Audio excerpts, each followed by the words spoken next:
Berlakunya peristiwa Isra' dan Mi'raj ini, kalau kita baca dalam sejarah, Al-Imam Ibn Kathir rahimahullah, bila dia menceritakan tentang peristiwa Isra' Mi'raj, memberikan tafsiran ayat surah Al-Isra' dan juga surah An-Najm yang berkaitan dengan peristiwa Isra' dan Mi'raj, kata beliau, berlakunya peristiwa Isra' dan Mi'raj ini pada tahun Amul Huzun, tahun kesedihan. Sedihnya Nabi SAW disebabkan beberapa perkara. Pertama sekali, wafatnya isteri baginda radhiyallahu anha Khadijah. Kedua, wafatnya bapa saudara Nabi Abu Talib. Ketiga, wafatnya bapa saudara Nabi Abu Talib itu dalam keadaan bukan beragama Islam. Dia mati dalam agama Abdul Muttalib, yakni agama nenek moyangnya, seperti mana disebut di dalam hadis yang diriwayatkan oleh Imam Bukhari. Sallallahu alaihi wasallam datang membisikkan di telinga Abu Talib, qul la ilaha illallah, sebutlah ungkapan la ilaha illallah, aku akan bersaksi dengannya di hadapan Allah, kata Nabi sallallahu alaihi wasallam. Ternyata Abu Talib tidak menyebut ungkapan dan kalimah tersebut. Lantas dia meninggal dunia. Nabi SAW begitu sedih, berdoa kepada Allah agar mengampuni Abu Talib. Namun Allah turunkan firman-Nya, innaka la tahdi man ahbabta walakinna Allah yahdi man yasha. Sesungguhnya engkau wahai Muhammad tidak mampu memberikan petunjuk kepada sesiapa pun yang engkau kehendaki, tapi Allah mampu memberi petunjuk pada siapa pun yang Dia nak. Jadi mata Abu Talib meninggal dunia dalam keadaan beragama Abdul Muttalib, bukan beragama Islam. Jadi itu kesedihan yang ketiga, sedih. Sebab apa? Sebab Abu Talib ni mempertahankan Nabi. Abu Talib membantu dakwah Nabi. Membantu dakwah dalam erti kata, tuan-tuan dan puan-puan, menggunakan kedudukannya sebagai salah seorang pembesar Quraisy, pertahankan Nabi daripada diserang, daripada dibunuh, daripada diganggu oleh golongan-golongan Arab jahiliyah Makkah.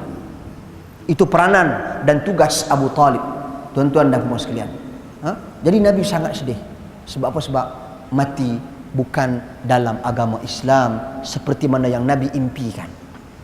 Maknanya hidayah ni bukan di tangan siapa? Di tangan manusia. Hatta hidayah ni bukan di tangan Nabi SAW. Jika Nabi sendiri tak mampu ubah Abu Talib, tuan-tuan, Nabi Musa tak mampu ubah Fir'aun, Nabi Lut tak mampu ubah isterinya, Nabi Nuh tak mampu ubah anaknya, Nabi Adam alaihissalam tak mampu ubah jiwa anaknya yang berkelahi dan berbunuhan sesama sendiri. Tuan-tuan, jadi bagaimana pula kita dengan pada hari ini? Kita pada hari ini, tuan-tuan dan muslim, seolah-olah merasakan hidayah di tangan kita. Bila kita sampaikan teguran, kita seolah-olah mewajibkan orang yang menerima teguran kita itu berubah ketika itu juga.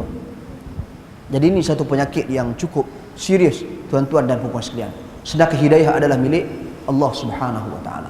Itu kesedihan Nabi yang ketiga. Yang keempat, jadi bila bapa saudara Nabi dah tak ada, Nabi dah hilang benteng pertahanan. Dari sudut politik, tuan-tuan dan puan sekalian, Nabi dah hilang kuasa politik. Sebelum ni kuasa politik duk bantu Nabi SAW nak berdakwah ni, Abu Talib. Tapi dah tak ada kuasa politik ini, Nabi terpaksa keluar daripada Makkah. Nabi pergi ke mana? Taif. Nabi pergi ke Taif mengharapkan penerimaan daripada kaum ataupun penduduk di Taif. Namun apa yang berlaku?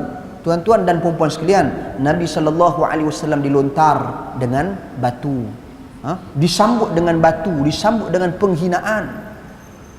Jadi kesedihan ini, tuan-tuan dan puan-puan sekalian, kesedihan sebagai seorang da'i yang membawa agama utusan Allah Subhanahu wa taala. Kita da'i cikai aja kita ni. Hak ni Nabi dan Rasul.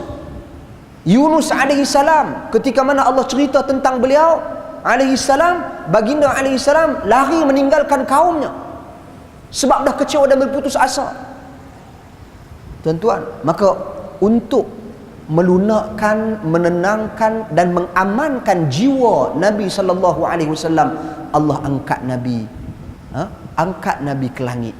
Peristiwa Isra' dan Mi'raj, Allah Subhanahu wa taala pilih Nabi sallallahu alaihi wasallam. Jadi ini dia panggil, dalam istilah tafsir dia panggil litasliyah, untuk menenangkan, untuk melunakkan hati Nabi yang dalam keadaan bersedih ketika itu. Tuan-tuan dan puan sekalian, jadi apabila Nabi SAW dalam keadaan kesedihan diangkat oleh Allah Subhanahu Wa Taala, maknanya seolah-olah Allah memberikan satu jaminan, wahai Muhammad, apa yang engkau lakukan ini, apa yang engkau buatkan ini, walaupun engkau diduga, walaupun engkau diuji, engkau sebenarnya membawa kebenaran.